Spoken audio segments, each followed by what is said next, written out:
예, 지난 시간 장자에 대해서 말씀드리면서 끝났는데 계속 이어보겠습니다.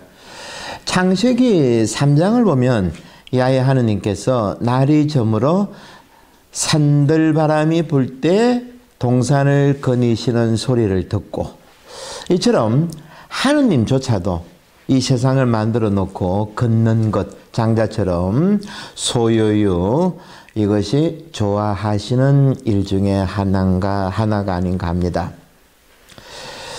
하지만 우리들은 이런 산책을 하고 걷고 소풍 가고 이런 마음들보다는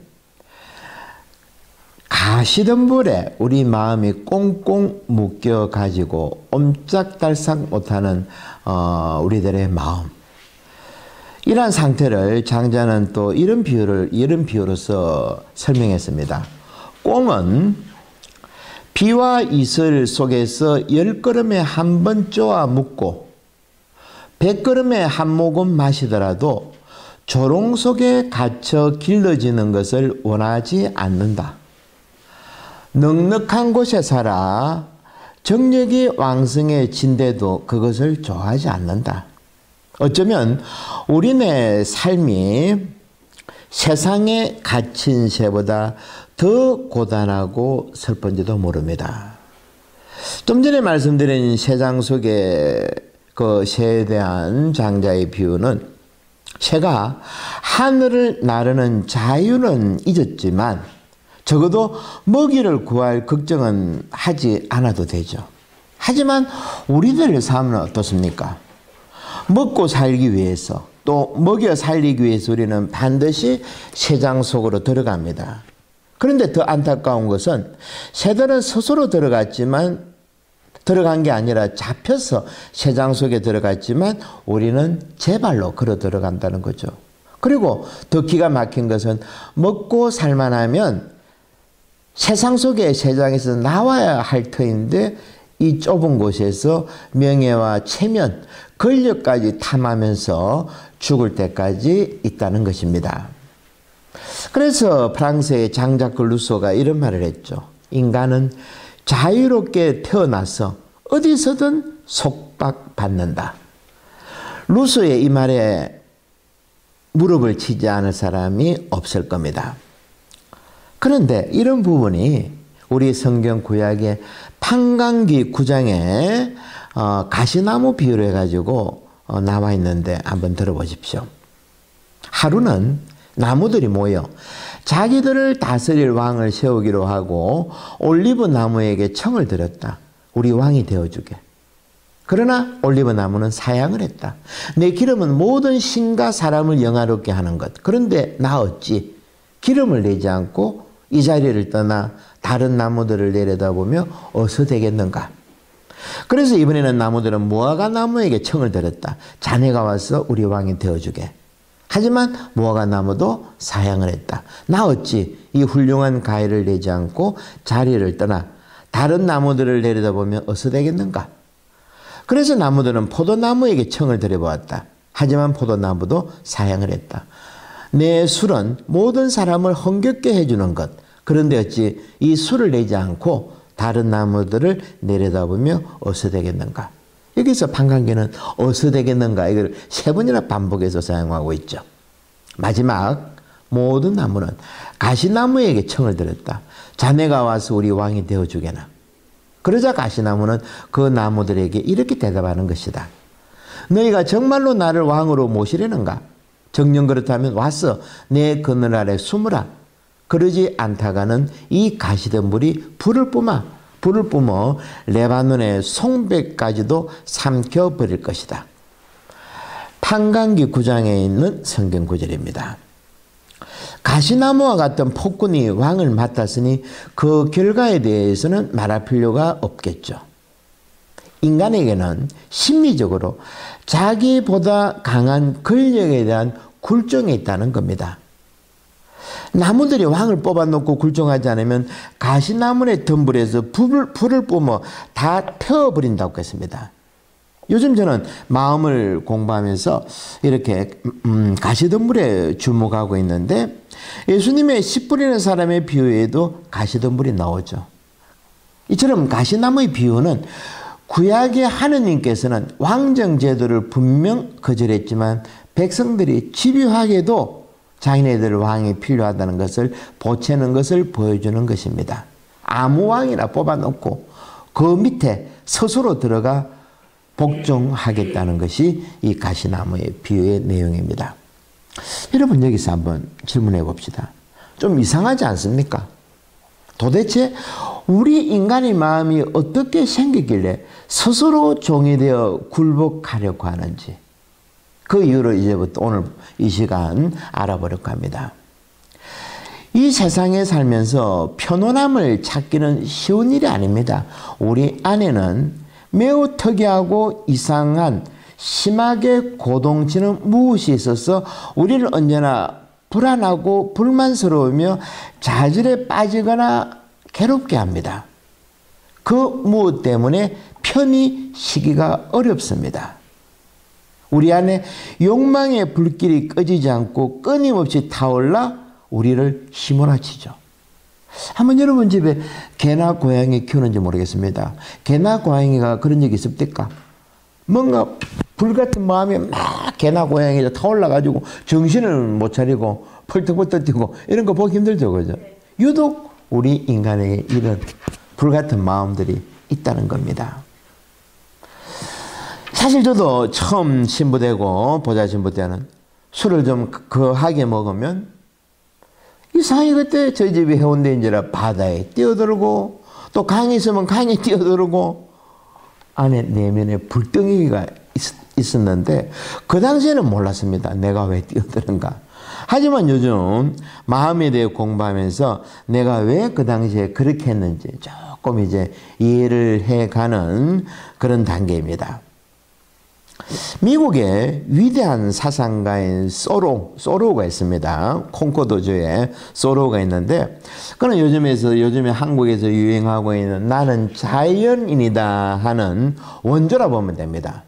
소로는 와일든 호수, 영어로는 뭐 윌든 호수라고 하는데 이 근처에 오두막을 지어가지고 2년 정도 아마 살았을 겁니다.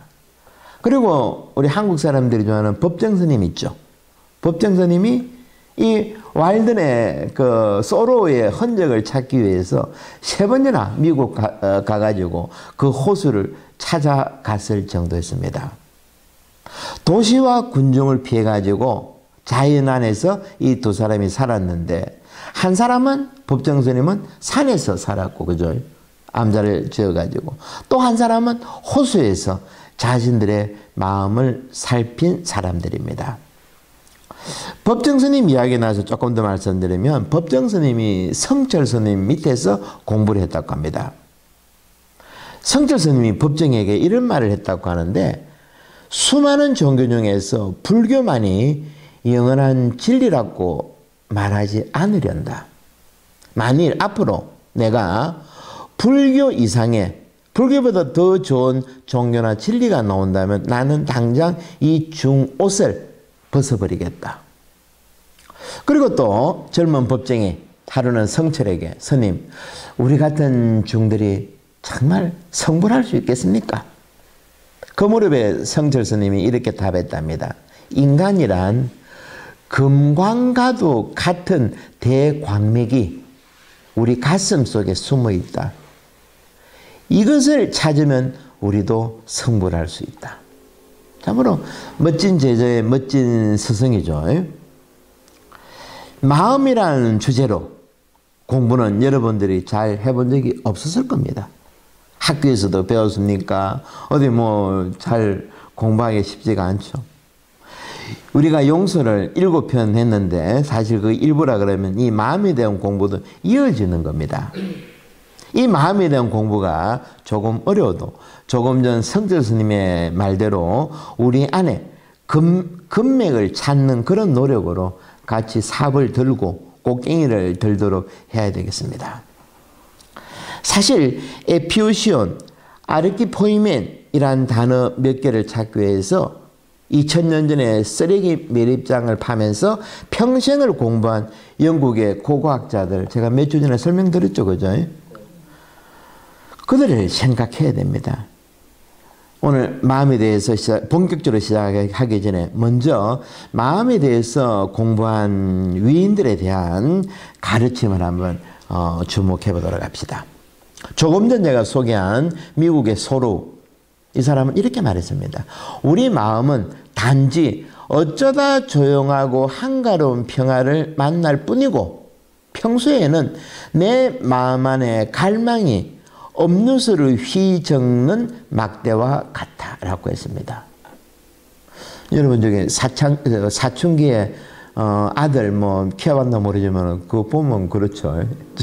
여러분들이 키우는 자녀를 한번 보십시오. 안에 막대기 휘젓는 겁니다. 마음.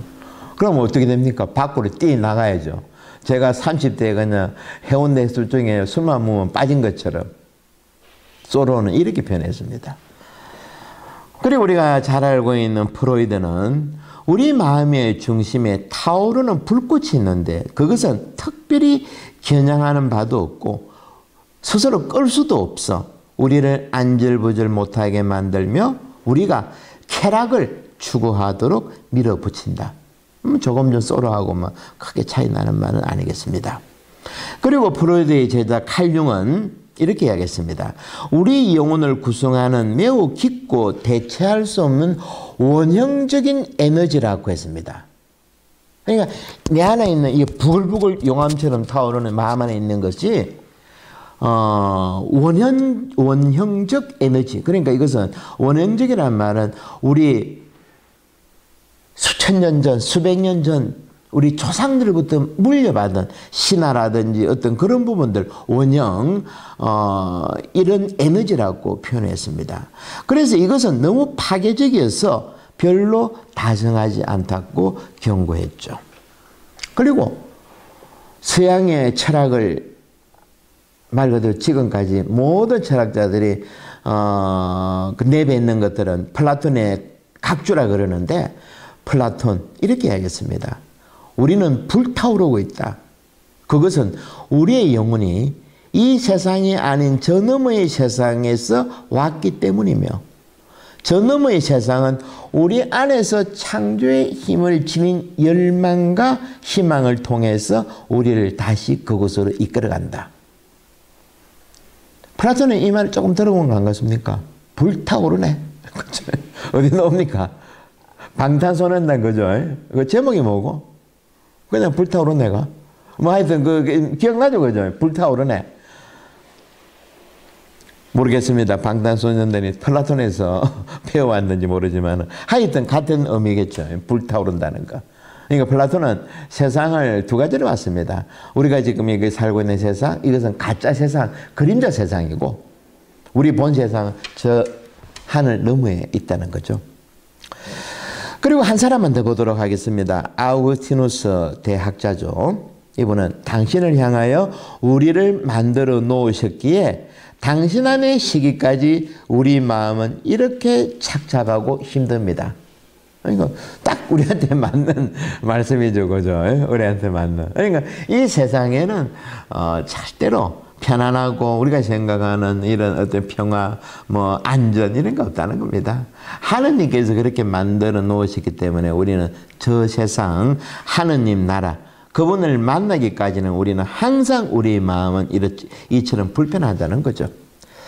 이렇게 몇 사람 제가 소개해 드렸는데 자기가 어디에서 무엇을 하는가에 따라서 각자가 마음을 생각하는 것이 이처럼 다를 수밖에 없습니다. 소로는 자연 안에서 살았기에 소로가 노자를 좋아했습니다.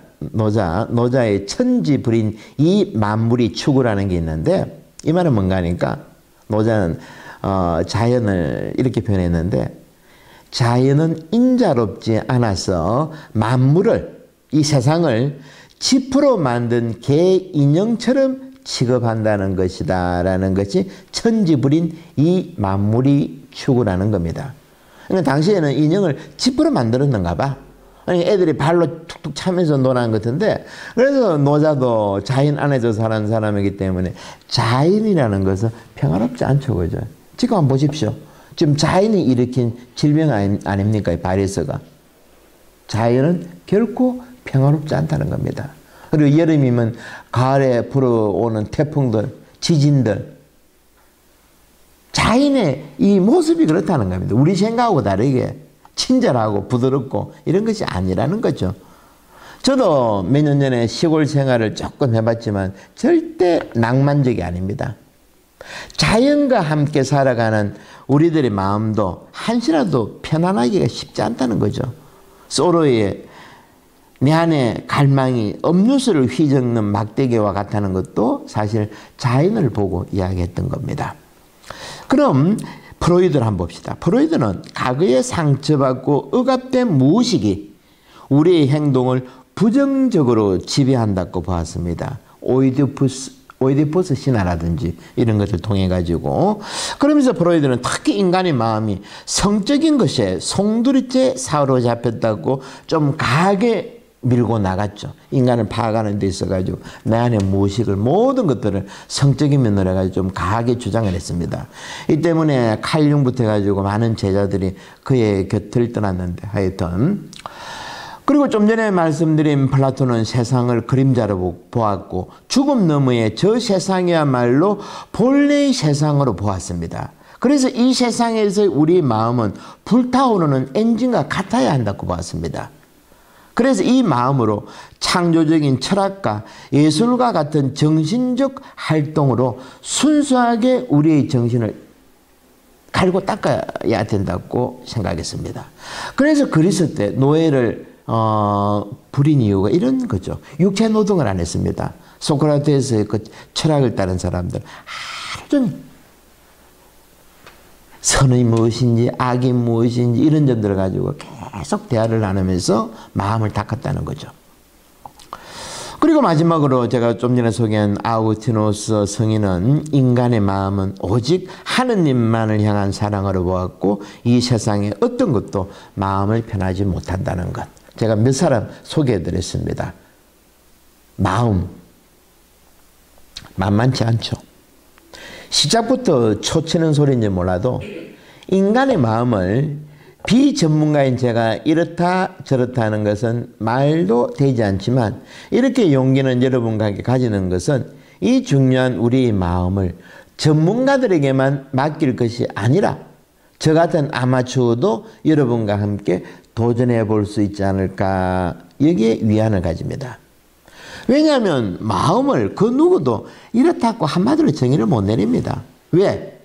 우리 각자의 얼굴이 다른데 그만큼 우리 마음도 서로 다르겠죠. 그죠? 제가 이렇게 마음이라는 주제로 이렇게 말하는 것은 여러분들이 모르는 것을 제가 알아서가 아니고, 이제껏 우리들 눈, 코, 입, 감각, 기관의 레이더가 외부로 향했다면 이런 마음이라는 주제를 통해서 우리 각자의 내 안으로 들여다보자는 것이 이 공부의 목적이라는 겁니다. 그래서 여러분들이 좀 보시고 댓글 다는 분들도 있고 하는데, 좀 좋은 의견들이 있고 하면 이런 댓글들을 통해 가지고 마음에 대해서 또 제가 또 잘못 말씀드린 부분도 있을 겁니다. 이런 유튜브를 해가지고 보시는 분들이 있다 그러면 서로 좀 같이 공유하는 것도 괜찮지 않나 싶습니다. 그럼 이번에는 그럼 우리나라 사람들은 어떻게 생각했는가, 이것도 조금 그냥 넘어가려니까 그래서 짧게 한번 보았는데, 마음에 대해서 처음으로 제가 볼 때는 본격적으로 관심을 가진 사람이 신라시대 때 원효대사입니다. 잘 아시죠? 원효대사가 당나라로 유학 가다가 묻은 근처에서 자다가 목이 말라가지고 물을 시원하게 먹었는데 다음날 알고 보니까 뭡니까? 해고라니죠. 그걸 먹고 다 토해내고 그때 딱 깨달았습니다. 아, 모든 것이 내 마음 안에 있구나. 그때부터 유학길을 포기하고 내 안에 부처가 있다는 것을 깨닫고 마음 안에 불성에 대해서 깊이 들어갔습니다.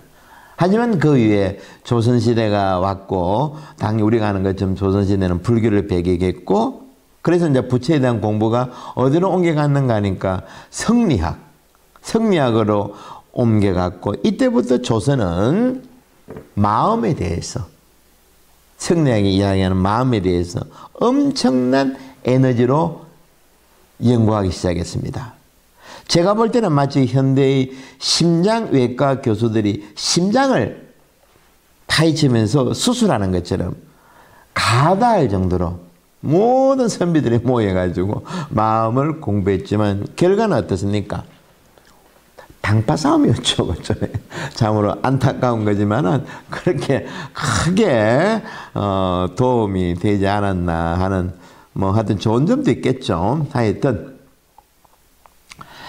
제가 이렇게 말씀드린 것을 간추려 보면 한마디로 이야기하면 지상에서 살면서 편안함을 찾기는 결코 쉬운 일 아닙니다.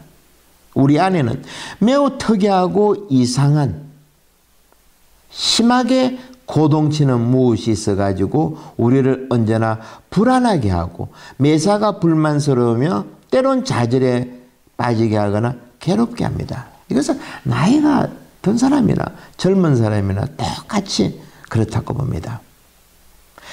지나친 갈망, 욕망 때문에 그냥 편히 쉬기도 쉽지가 않습니다. 만일 여러분 중에 나는 저녁에 머리만 대면 잠잘 수 있다, 이런 분들은 정말 부모님이나 조상님한테 진짜 고마워해야 됩니다. 불교에서 3시에 깬다 안 했습니까? 그죠? 나이 들고 제 나이 정도 되면 4시, 3시 깨는 것이 정상입니다. 잠을 쉽게 못 잡니다. 왜 모든 질병들의 원인이 왜 당뇨나 이런 것들이 오는 거 아닙니까? 잠을 푹 못 자기 때문에. 저도 한때 옛날에 몇 년 전에 수면제를 먹었지만 수면제 하면 어쩔 수 없이 묵고 다음날 일어나면 어떤 느낌이 있을까? 몽둥이를 맞은 느낌이죠. 몸이 촉 젖고 일어나야 되는데 이처럼 기분이 안 좋습니다. 왜 그런가? 우리 마음 안에 정체도 알 수 없는 욕망이 우리의 삶 한가운데 뼛속 깊이 박혀 있습니다. 영혼의 깊은 내면에 숨어 있다는 겁니다. 소로의 말대로 어쩌다 우리는 조금 쉴 뿐입니다.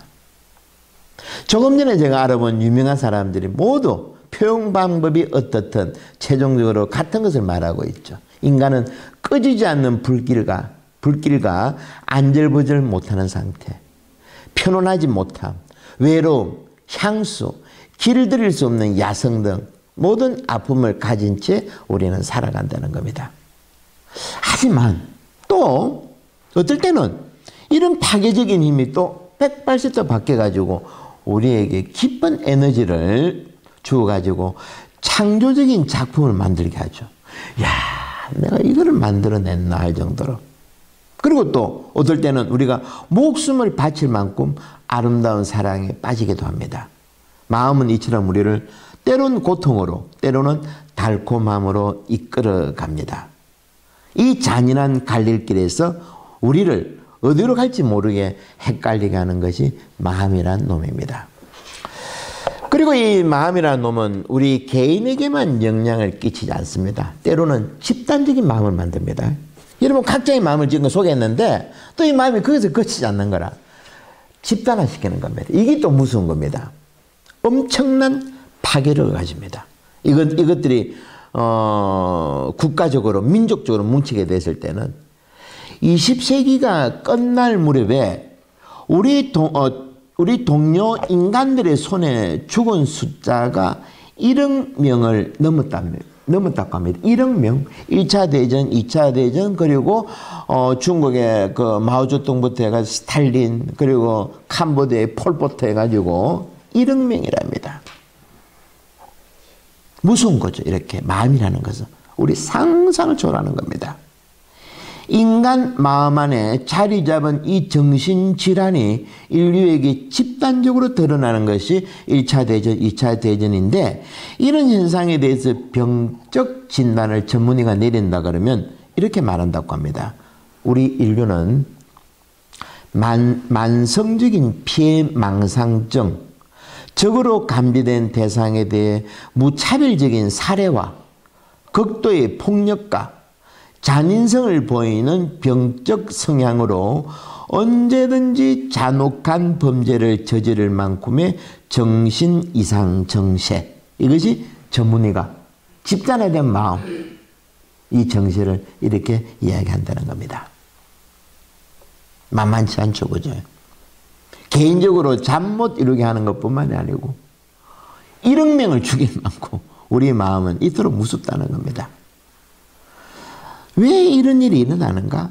우리 마음 안에는 두려움과 욕망과 권력욕이 개인과 국가 간에 끊임없이 일어나는데 그 욕망은 결코 채워질 수 없는 밑바닥 뚫린 구멍과 같다는 것이죠. 그래서 1억 명이나 죽이고 난 뒤에 지금 이제 비로소 인류가 마음에 대해서 영성에 대해서 공부하기 시작했다는 겁니다. 영어로 스피리추얼리티라고 들어보셨죠? 스피리추얼리티라고 영성. 영어로 영성이라고 그러는데 이것이 언제 만들어진 단어인가 하니까 불과 40년밖에 안 됐다고 합니다. 놀랍죠, 그죠? 불과 40년 전에 영어로 스피리추얼리티라고 영성에 대해서 우리가 공부하고 있는 마음이 공부하고 있는 것처럼 이때부터 이제 인간들이 공부를 시작했다는 겁니다. 지금 도서관이나 책방 가보십시오. 영성을 폭발적으로 공부하고 있죠. 전 세계 사람들이. 하지만 아직까지도 영성이라는 개념에 대해서 심각하게 오해하고 있음을 우리는 알 수 있습니다. 영성은 우리 손가락이나 목에 장식할 수 있는 장식품이 아니죠. 뭐 요가를 배웁니다. 도를 배우시겠습니까? 이런 차원의 것이 아니라는 겁니다. 영성은 삶의 중심이 되어야 되는데 결코 홍정의 대상이 되어서는 안 되죠. 영성은 모든 사람이 영성을 지녀야 하고 생명을 주는 파괴적이든 각기 나름의 영성이 있습니다. 우리는 모두 자기 안에 하느님으로부터 받은 불덩어리를 가지고 왔습니다. 그리고 이 불덩어리를 가지고 무엇인가 해 나가는 겁니다. 각자에 맞게끔. 그리고 복음에서는 이걸 뭐라고 표현했습니까? 예수님이 이 불덩어리를 뭐라고 표현했습니까? 복음에 탤런트, 그죠? 탤런트 연결해줘, 그죠? 예수님께서 탤런트로 표현하셨습니다. 무엇인가 해야 된다는 거죠. 그리고 제가 계속 반복해서 말씀드리지만은 부활하시자마자 예수님께서 성령을 부어 넣어주신 것, 이것도 불입니다. 영성은 여기서부터 시작해야 하는 것입니다. 때문에 우리는 이 세상에서 편안하게 근엄하게 뒷짐지고 살아갈 수 없다는 겁니다. 이 불덩어리를 마음 안에 가지고 살아가는 것이 우리의 영성이라는 거죠. 이렇게 영성은 그냥 교회에 나아가고 기도나 뭐 성령기도 방언 이런 차원의 것이 여기서 거치는 것이 아니라는 겁니다. 그리고 개인 묵상하고 어떤 이런 부분이 아니고 가시덤불에 묶여 꼼짝달싹 못하는 마음, 이 마음을 잘라내야 된다는 겁니다. 그래서 예수님께서 성령을 불어넣어 주셨죠. 그런데 우리는 이 중요한 사실을 모르고 있습니다. 제가 계속 이 부분도 말씀드렸죠. 이 부분에서 한번 재밌는 이야기 한 가지 해드리겠습니다. 죽어서 연옥에 간 어느 열심한 신자들의 이야기입니다. 이제 연옥이는 어느 장소입니까? 이제 조금만 다음에 이제 천국을 갈 수 있는 대기소인데, 문제는 이 방에 모인 사람들이 수십 년, 수백 년간에 고민하는 겁니다. 천국에 못 들어가고. 왜 못 들어가는가 하니까 어느 사람의 이름을 기억을 못 하는 겁니다. 도무지. 이 사람 이름 말하면 천국 들어가는데, 근데 이 사람들이 많은 정보는 알고 있습니다. 2000년 전에 태어났고 출생기는 나사렛이죠. 지금 노세요, 여러분들은. 그리고 살아생전 목소고 많은 기적을 베풀었지만 이름이 기억 안 나는 겁니다. 제가 무엇을 말씀드린지 아시겠죠? 이처럼 혹시 우리들도 우리 마음 안에 성령이 계시다는 것을 몰라가지고 우리가 죽은 다음에 연옥이 어느 방에 가가지고 예수님께서 불어넣어 주셨는데 그게 뭘까? 이래가지고 하늘나라 못 들어간다 그러면 너무나 억울하겠죠.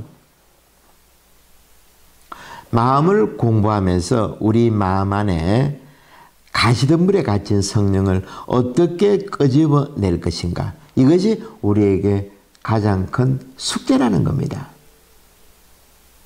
한 번은 봐야 안 되겠습니까? 안에 깊숙한 곳에 있는 성령. 이것이 우리 하고 있는 가장 큰 목적이라는 거죠. 우리 눈과 코, 입은 항상 그동안 입으로만 향해 있었죠. 이것을 돌려가지고 내 안에 가시덤불에 있는 것을 잘라내고 파내고 닦아내고 해가지고 안에 성령을 들여다보는 것입니다. 그런데 이와는 달리 우리 마음 안에 에고 이것도 이제 뭐 가짜 자기 마음 이런 똑같은 건데 가짜 자기인데 아까 제가 말씀드린 것처럼 이것이 명령하는 대로 행할 때 그 결과는 끔찍합니다. 2차 세계대전 때 독일 군들의 철모 옆에 이런 글이 쓰여졌답니다. 하느님께서 우리와 함께 하신다. 참 이거 놀랍죠, 그죠? 하느님의 이름으로 사람들을 죽인 겁니다. 이들은 자기 안에 성령을 몰랐던 거죠. 외부에 있는 가짜 하느님을 믿었다는 겁니다. 철모에다가 글을 써놓고 하느님은 내 안에 있는데 우리는 깊숙한 내 안에 성령의 불꽃으로 무엇인가를 해야 하고 성령께서 이끄는 대로 제대로 방향을 잡는 것이 영성입니다. 이제 아시겠죠? 뭐 영성배로 간다 가지고 막 이런 게 아니고 이런 게 아닙니다. 좋은 말씀 들어가고 뭐 방언하고 이런 게 아니라는 거죠. 영성은. 그러지 못하고 내 안의 마음이 가시덤불로 사로잡혀 가지고 멸망의 길로 이끌려 갈 것인가? 아니면 우리는 위대한 통합으로 이끌고 갈 것인가? 위대한 영성가인 십자가의 성 요한이 영혼의 여정이라는 여정에 대해서 이렇게 표현했습니다. 어느 어두운 밤에 사랑에 타 할딱이며 이게 답니다. 다시 한번 말씀드리겠는데 어느 어두운 밤에 사랑에 타 할딱이며 뭐 더 이상 설명할 필요가 없겠죠, 그죠? 성요한이 자기 안으로 들어가지고 마음의 가시를 제거하고 그 성령을 만난 거죠. 어느 어두운 밤에 그 성령과 사랑에 타가지고 할딱거린다는 겁니다. 하느님의 호흡으로 말 그대로 성령과의 한판에 춤을 췄다는 거죠. 이것이 우리가 성당 다니는 이유 아니겠습니까? 이 정도까지 돼야 된다는 거죠. 우리 안에는 이렇게 어마어마한 핵과 같은 엄청난 에너지가 있습니다. 이런 핵 연료로 태평양을 건너고 대서양을 건너야 할 터인데 그동안 우리는 어떻게 했습니까? 두려움과 삶의 석가나 편안함 이런 것 때문에 콜라병 한 2-3개 정도 에너지로 가지고 요 앞에 선장가나 왔다 갔다 하면서 이렇게 세월을 낭비하고 있지는 않는가 생각해 봐야 되겠죠. 우리는 성령 안에 그 고백 어느 날 밤에 어두운 밤에 사랑에 타서 할딱이며 이 정도의 깊이까지 들어가는 것이 지금 우리가 마음에 대해서 공부하고 있는 목적일 겁니다. 오늘은 여기까지 하도록 하겠습니다.